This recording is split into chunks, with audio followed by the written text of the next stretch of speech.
teacher to serve in the public school system is challenging enough. Right now, we're in a climate where public education gets beat up on TV and the media all the time, and it could be for education's sake, it could be for public safety. I mean, it's in the news all the time, and so it's hard enough. As a Christian, there's an extra layer of importance and significance, urgency, and so if there's a Christian, if you call yourself a disciple of Jesus Christ and you want to be a public school teacher, there's some challenges, but the reward, the impact that you can make is so great. And so if you're thinking about going into education as a teacher and as a disciple of Christ, then you really have to know that as a Christian, you're highly visible. Maybe not to your district leaders, maybe not to the rest of the staff at your school, but definitely to the kids that you teach. And so if you have 30 small children or 35 different teenagers every hour, throughout the day, you have so much influence over them. The visibility is great. The impact that you have on them is huge. Think about it. You spend so much more time with them, sometimes even than their own parents spend with their children. And so as a role model, it's huge. And so just to be a good person and letting that rub off on them is, yeah, that's cool. But there's more to that. As a Christian, there's more. There's real life-changing impact. Know that you're going to have people in your classes who are broken.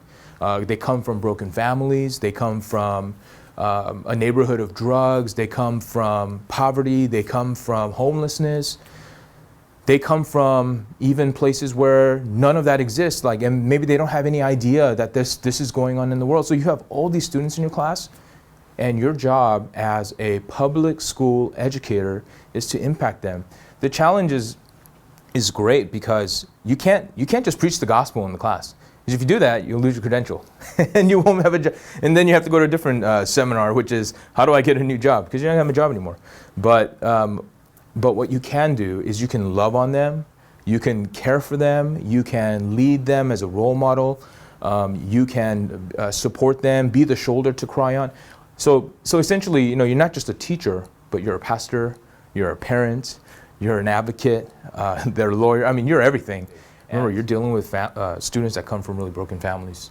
They've never understood the concept of love. They've never understood the concept of mercy. They've never understood the concept of grace. They've never had it before.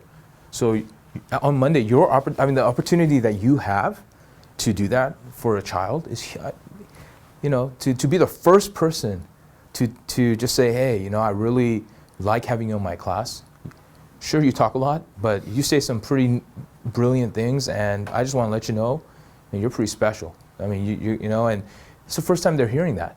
And it's like, wow, somebody's actually nice to me. And then the next time it's, hey, I really like what you said in my class. Why don't you share that with the group? And you're building confidence and you're building a relationship. And believe me when I say that, I've been in education for about 12, 13 years. Even in my 13 years, it has come up time and time again. People will say, hey, Mr. Jung, why are you doing that for me? Those are lob balls for you to have a gospel conversation with people. And that's how much easier does it get than that, right? People are actually asking you, what is the reason why you are showing me grace? And they don't even name it grace, right? They don't even know what it's called. But and so I think that's an opportunity.